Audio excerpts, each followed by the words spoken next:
or best case scenario, being able to play and see the demo. And this is where the mystery begins, and where the contributions to the thread were trying to find any piece of this game that might have just fallen into obscurity online.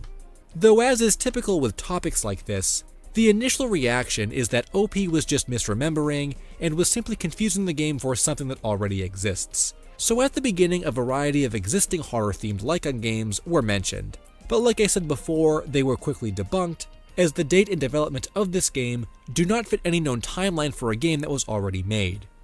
In fact, one of the most important and easiest details we could confirm on our own would be the location of where this game was spotted.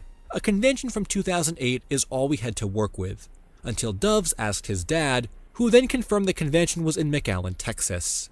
Strong Fox, an early contributor to the topic, discovered based on these details that convention would have been OmniCon, held over 2 days in 2008. But upon doing more research into OmniCon itself, there were very few details about it online. Reports show that the convention had many local stores listed as vendors, which did not specify anything about video games, and only that DeVry University had a panel about the Game Maker course at their college, but that's about it. There was no mention about playable demos, and it's not believed that DeVry University had anything to do with this game. When I had picked the search up at this point, I more thoroughly wanted to go through this lead and see if I could dive deeper with OmniCon, and search for clearer vendor lists, or maybe even just someone else that attended the convention and could corroborate these claims.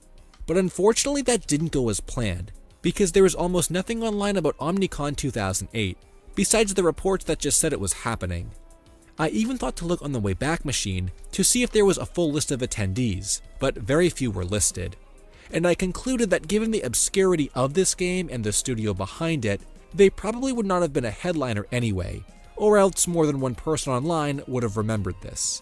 The fact that this event took place in 2008 is not helping either, as this was way before the era of social media getting big and everyone having phones in their pocket.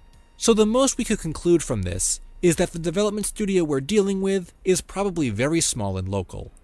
So if we weren't able to get any more information about this developer through official con documents, the question became how we were supposed to narrow in on them without any other leads.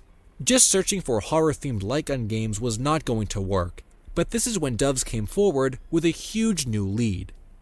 I mentioned previously that the development team actually handed out surveys and reached out to fans in an email following the event. And in theory, if we had this email, it could contain clues to find the people behind the game. And thankfully, after all these years, the original email was saved and shared to the Lost Media Wiki forums, courtesy of Doves. Here it is, and even at a quick glance of this email, there is so much new information we can gather, but not only does this preserve the original message itself, it also includes some content from the game, which we'll get to in a moment. The email was sent in August 2008, and is titled, Project State Fear SummerCon Update News. A user by the name of Chopscotch Finch goes on to thank the fans who attended their booth at OmniCon, and talked about taking all feedback into consideration for making improvements to the game. He says that this is the first in a series of monthly emails that will be delivered, with more coming in the fall. Of course, we know that this was the only email ever sent with details about the game, but it does confirm that OmniCon was indeed the location of it, and that this Chopscotch guy was apparently involved in development in some way. The email itself says he was the social media manager of the project, which is a pretty big lead, considering he's our first name connected to it. So I tried googling that in every way I could think of, but came up with no results. I tried different versions of his name, combined with different versions of the title of the game, and keywords related to what the game was about, but found nothing at all. Aside from the username, specifically of note here, is the fact that he was the social media manager.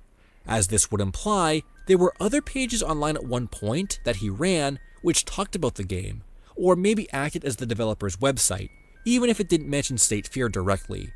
But if these did exist at one point, we wouldn't have any idea where they were hosted or what they were called. Twitter, YouTube, Facebook, and MySpace all existed in 2008, so it's possible they did have a small page on one of those places. And I suppose it's equally as possible that he was just an email representative, so we have no way to look into this further without more information. During this point of the search, Doves did try sending a new email to the address listed in this email, but did not get a response back. So we've concluded that it's likely been abandoned, but for some reason is still accepting messages. But finally, there is one more portion of this email worth noting, like I said before, and that is the attached item included in it. The email has a line about a thank you gift for attendees who played the demo, which in this case was a 35-second ringtone from the game. This too was uploaded and shared, making it our first official found content from the game.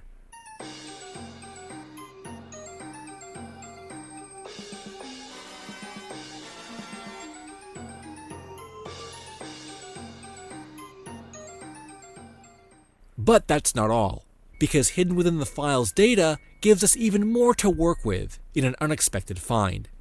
It reveals a new name we can search with, assumed to be the artist that is credited as having made this ringtone.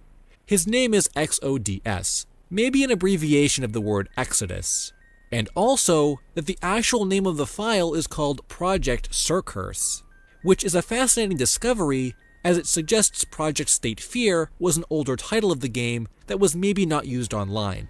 So it was decided in the thread that maybe we should start shifting our attention to this name rather than the previous one. But